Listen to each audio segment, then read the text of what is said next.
यार आज कॉलेज में बहुत काम था। दुआ ने बेड पर तकरीबन गिरने वाले अंदाज में लेटते हुए कहा।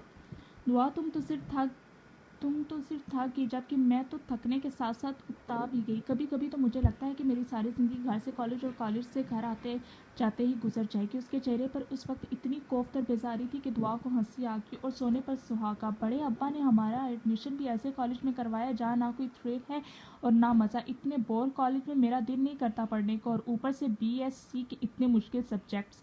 अल्लाह अल्लाह करके FSc की थी, बड़े अब्बा ने फिर से BSc में फंसा दिया। क्या था अगर वो मुझे BA में एडमिशन लेने देते। जैनी ने मुंह बसोरते हुए कहा। उसकी बातें सुन के दुआ सीधी होकर बैठ गई। जैनी, तुम तो जानती हो कि अब्बू की कितनी ख्वाहिश है मुझे और तुम्हें MSc करवाने की, और इसीलिए उन्होंने हमें शहर के सबसे अच्छा और मशहूर कॉलेज में एडमिशन लेकर दिया है ताकि हमारे नंबर अच्छे हैं और हमें किसी भी यूनिवर्सिटी में बआसानी दाखिला मिल सके। दुआ ने रसानियत से उसे समझाते हुए कहा। मगर वो भी जैनी थी, अपने नाम की एक। उसने भी इसकी सारी बातों को एक कान से सुनकर दूसरे कान से निकाल कर और उसकी सारी संजीदगी और रसानियत को खातिर में ना लाते हुए अपनी ही कहनी शुरू की। लेकिन दुआ, तुम ये भी अच्छी तरह जानती हो कि मुझे पढ़ाई में कोई दिलचस्पी नहीं है। मेरा दिल नहीं लगता इन मोटी मोटी और बेजान किताबों में। मेरा मन मोची है, और मेरा ये मोची मन मुझे कहता है कि मैं आज़ाद फिजाओं में परिंदों की तरह उड़ूं, घूमूं फिरूं, नाचूं गाऊं, वो सब कुछ करूं जो मेरा मन करे। मुझसे ये पाबंदी वाली ज़िंदगी नहीं गुजारी जाती, सैनी ने पुरजोश अंदाज में कहा, जबकि दुआ उसे देखकर तासब से गर्दन हिलाने लगी, क्योंकि वो जानती थी कि इसे समझाना बुझाना बिल्कुल बेकार था। अच्छा ठीक है, अब अपनी ये तकरीर बंद करो और उठकर लाइट ऑफ करो, मुझे बहुत नींद आ रही है।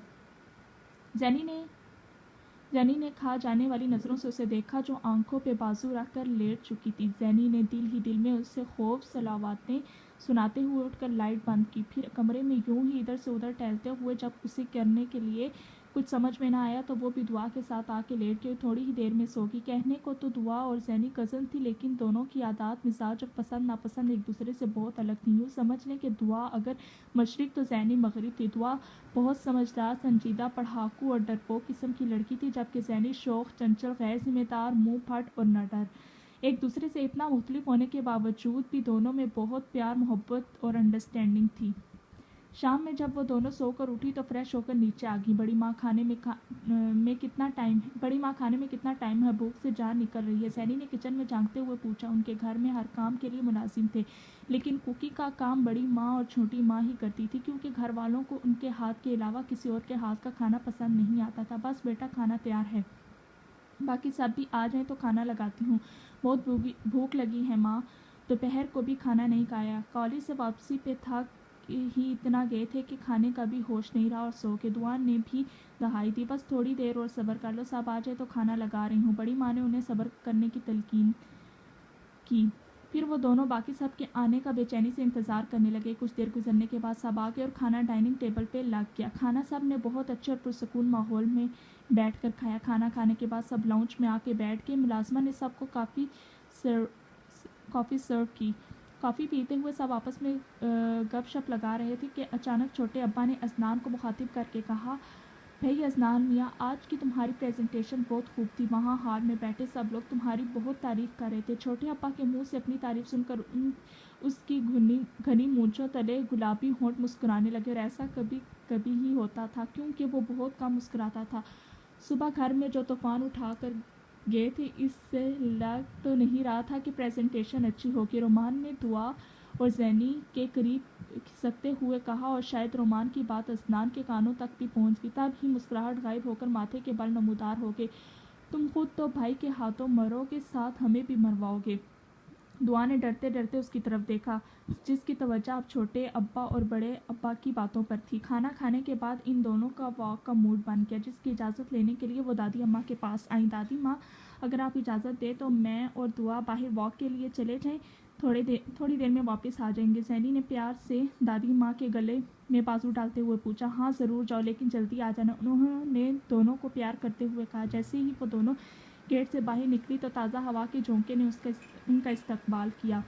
नवंबर के अवलीन दिनों की यख बस्ता हवा ने जहां उनको सर्दी का एहसास दिलाया, वहां उनके मूड पे भी बहुत खुशगवार असर डाला। यार, अंदर की निस्बत बाहर तो काफ़ी ठंड है, दुआ ने सर्दी से झरझरी लेते हुए कहा। हाँ, मगर ये ठंड भली लग रही है। जैनी ने सांस खींचकर ताज़ा हवा اپنے اندر اتاری۔ پھر وہ دونوں گھر کے باہر والی سڑک پہ آرام آرام سے چلنے لگی۔ چلتے چلتے دعا نے زینی سے سرسری انداز میں کہا، زینی تمہیں نہیں لگتا کہ ہم لوگ خواہ ہی اسنان بھائی سے ڈرتے ہیں جبکہ انہوں نے ہمیں تو کبھی کچھ نہیں کہا؟ یار ضروری نہیں ہے کہ انسان منہ سے ہی کچھ کہے، وہ جو بر وقت شفقت جمع بن کے پھرتے رہتے ہیں کیا وہ کافی نہیں ہے ہمارے ڈرنے کے لیے؟ زینی نے بڑا سا منہ بناتے ہوئے رکھائی سے کہا۔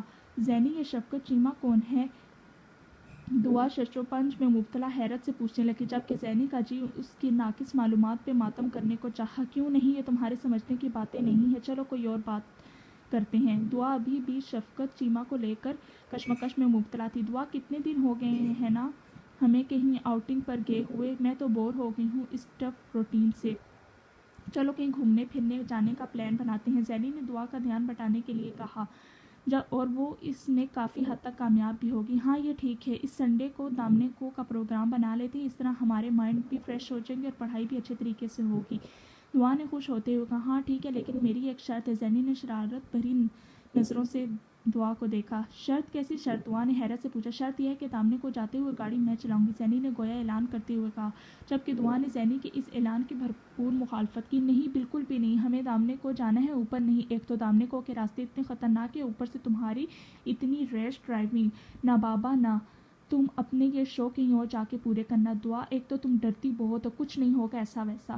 ابھی ان دونوں کے درمیان یہ بحث جاری تھی کہ سامنے سے ایک کتا آ گیا اور اسے دیکھتے ہی دعا نے ڈر کے چیخ ماری۔ کیا ہوا؟ کیوں چیخ مار رہی ہو؟ زینی نے حیران ہوتے ہوئے پوچھا۔ کیونکہ وہ دعا کو دیکھ رہی تھی، اس کی نظر ابھی تک کتے پہ نہیں پڑی تھی۔ زینی کتا، دعا نے ہکلاتے ہوئے کہا۔ زینی نے مڑ کے کتے کو دیکھا جو ان دونوں کو دیکھ کر زور و شور سے بھونکنے لگا تھا۔ ڈر کے مارے انہیں سمجھ نہیں آیا کہ وہ کیا کریں، پھر جو خیال فوراً انہیں آیا وہ بھاگنے کا آیا۔ دعا نے وقت ضائع کیے بغیر بھاگنا شروع کر دیا۔ دعا کو بھاگتے دیکھ کر زینی نے بھی بھاگنے کا سوچا۔ ان دونوں کو بھاگتے دیکھ کر کتے کو بھی غیرت آ گئی۔ کتا آگے پیچھے اوپر نیچے اچھل کر ارم اپ ہونے کے بعد ان کے ساتھ ریس میں شامل ہو گیا۔ اب سب سے آگے دعا تھی، پھر زینی اور پھر کتا۔ انہیں دیکھ کر یوں معلوم ہوتا تھا کہ جیسے ان کے درمیان کوئی اولمپکس ریس ہو رہی ہے اور وہ تینوں جیت کے لیے کوشاں ہوں۔ اسی تگ و دو میں وہ دونوں بھاگتی بھاگتی گھر کے پاس پہنچ گئی۔ سر شکر کر کے گھر کا گیٹ کھلا تھا، جسے دھکیل کر وہ جلدی سے اندر آ گئی۔ جیسے ہی وہ دروازہ بند کر کے مڑی تو ان کی نظر لان میں کھڑے ازنان پہ پڑی جو فون پہ کسی سے بات کرتے ہوئے انہیں ہی دیکھ رہا تھا۔ ازنان پہ نظر پڑتے ہی ان دونوں کے رہے سہے اوسان بھی خطا ہو گئے، جو تھوڑی بہت جسم میں جان باقی تھی وہ بھی چلی گئی۔ کیا ہوا؟ یہ شور کیسا تھا؟ ازنان نے فون بند کر کے ان کی طرف آتے ہوئے پوچھا۔ اس کے پوچھے گئے سوال پہ وہ دونوں ہونکوں کی طرح ایک دوسرے کی شکل دیکھنے لگے۔ ان دونوں کو اس طرح خاموش دیکھ کر اسے بہت غصہ آیا اور اس نے غصے سے دانت پیستے ہوئے دوبارہ پوچھا، میں تم دونوں سے کچھ پوچھ رہا ہوں، بتاؤ یہ شور کیسا تھا؟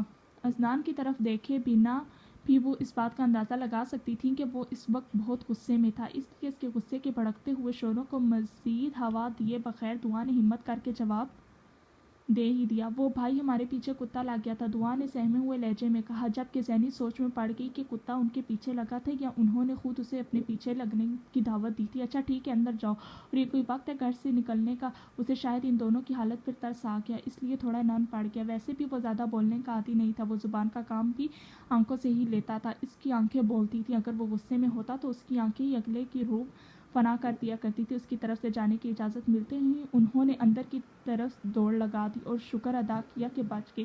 دعا تمہیں کیا ضرورت تھی چیخنے کی اور دوڑنے کی؟ زینی نے اپنی پھولی ہوئی سانسیں بحال کرتے ہوئے غصے سے کہا۔ نہیں تو پھر میں کیا کرتی؟ اس سے ہیلو ہائی کرتی، حال چال پوچھتی، اپنے ساتھ گھر چلنے کی دعوت دیتی۔ زینی تم بھی نہ کبھی حد کرتی ہو، دعا غصے سے کہتی ہوئی کچن میں پانی پینے چلی گئی، جبکہ زینی حیرت زدہ سی اسے جاتا ہوا دیکھنے لگی۔